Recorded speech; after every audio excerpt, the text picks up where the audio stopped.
What's up sa inyo? Welcome to One Click Moto TV. Lalabas muna tayo. Puntahan natin si One Click. At bibili tayo ng langis ngayon.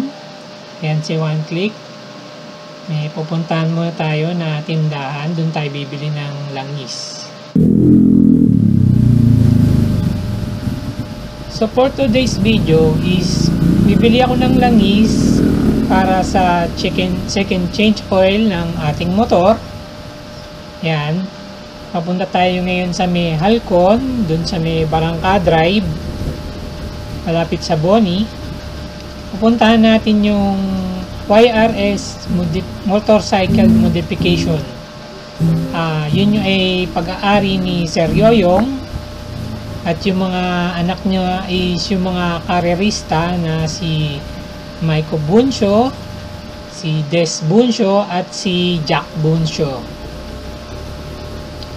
Doon ako bumibili ng langis para sigurado na legit yung mabibili nating oil.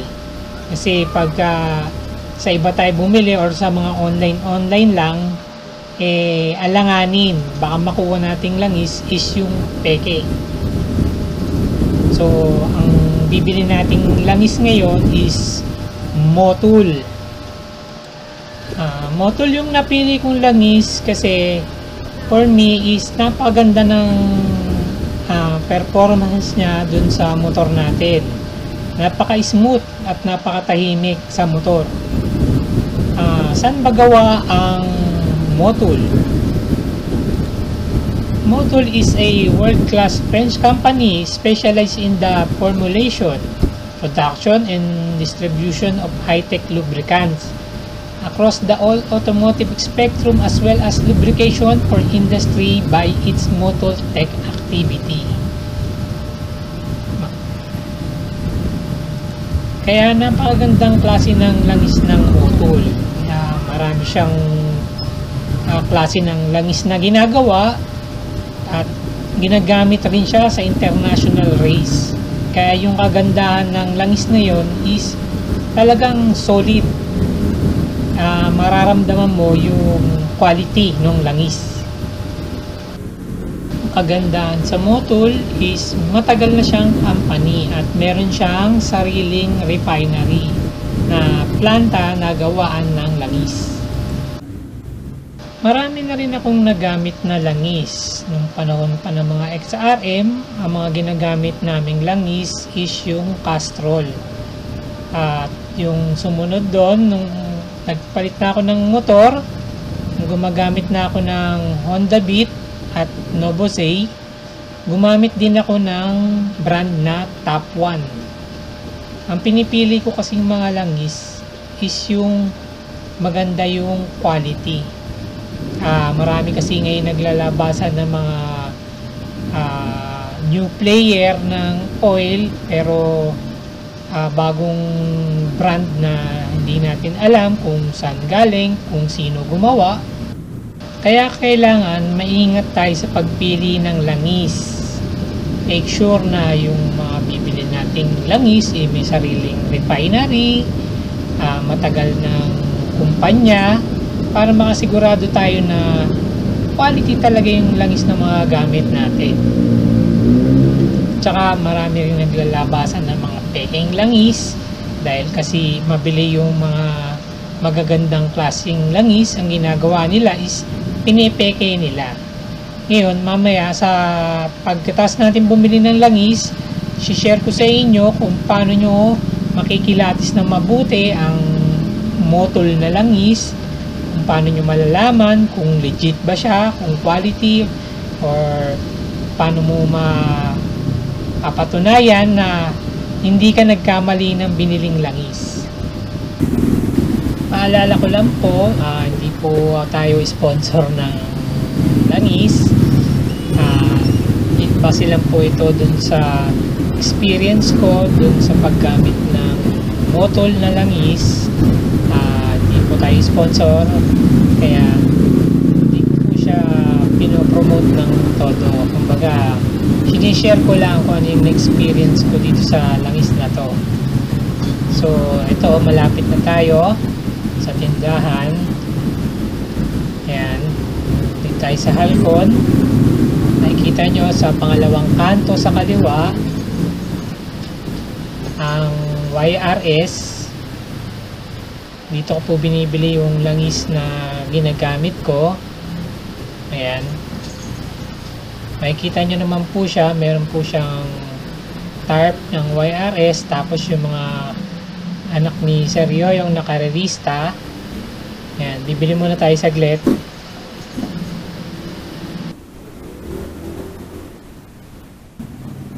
Ayan, nakabili na tayo ng langis. Yan, may libre pang sticker. Ayan.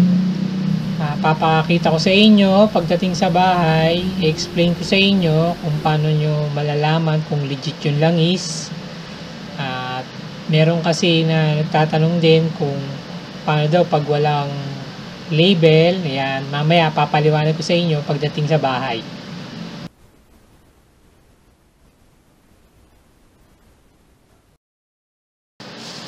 So ayan, nakarating na tayo sa bahay. Ngayon, andito yung langis na nabili natin.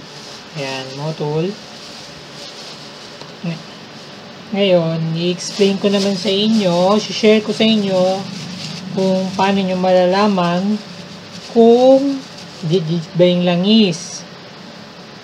Kung napanood nyo po yung isa kong video, yung first change oil ko ng motor ko, is meron ako shinare doon kung paano ba nalaman yung kung legit yung langis based dun sa label. Meron po siyang dalawang label ang Motul. Bali meron po nakalagay dito na peel here. Ngayon ipipil natin yan. Yan. Bali yan po ang shinare ko dun sa isa kong video na dapat merong ganyan. Okay? Pag merong ganyan is legit po yung langis. So sa dami ng mga namemeke ng langis, pwede po nila magaya yung ganyang labeling. Kumbaga, napakadali lang niya gayahin. Magdo-double label lang sila.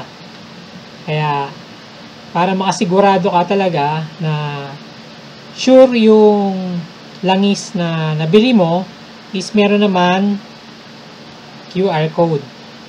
Ayan, ito yung QR code. Ayan.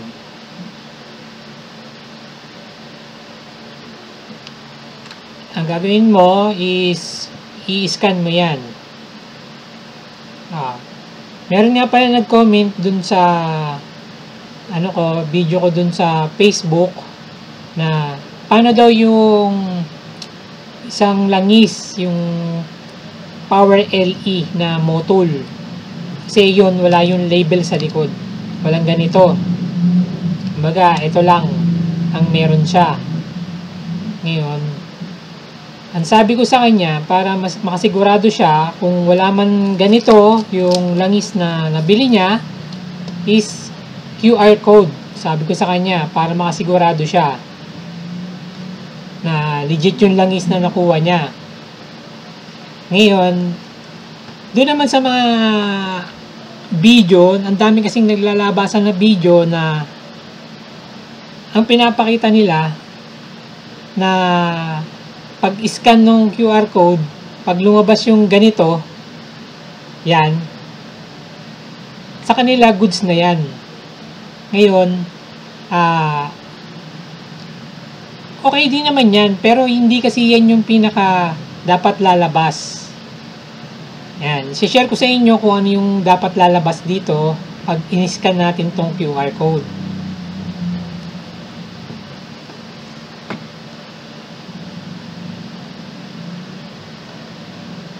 Kailangan natin mag-download ng ScanTrust. Ito, ScanTrust.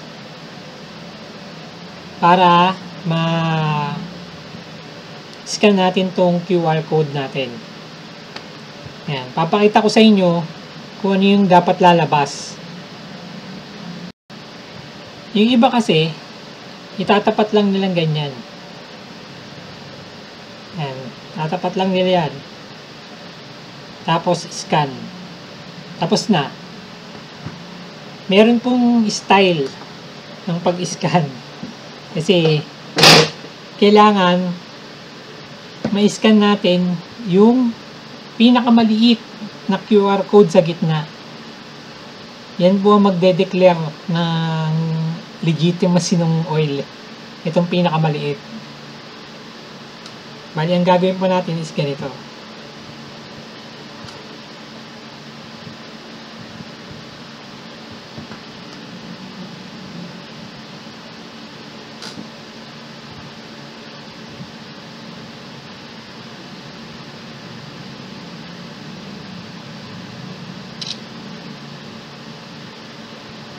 Malabo. Ulitin natin.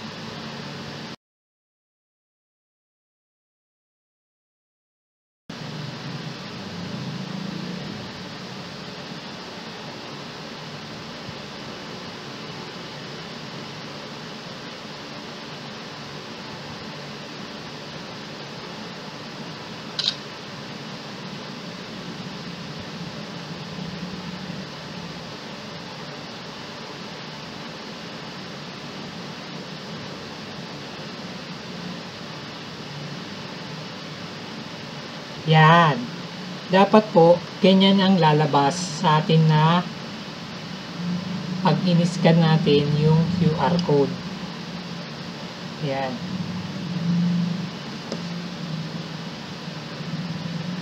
Genuine.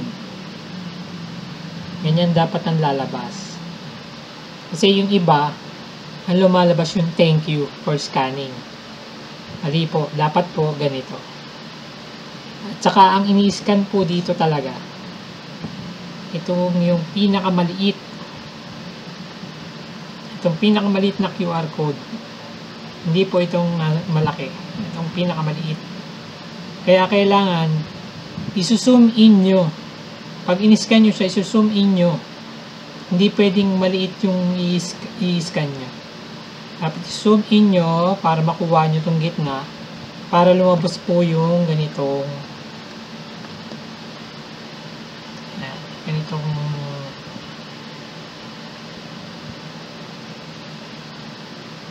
okay po. Sana po nakatulong sa inyo itong ating video. Itong motor is the best na langis para sa akin sa motor ko. Kaya kung gusto nyo i-try, bumili na kayo ng ganito na lang kaysa bumili kayo ng mga hindi kilalang brand na mga bagong lumalabas ngayon. Ito ay talagang quality. Ayan, makikita nyo, genuine yung oil natin.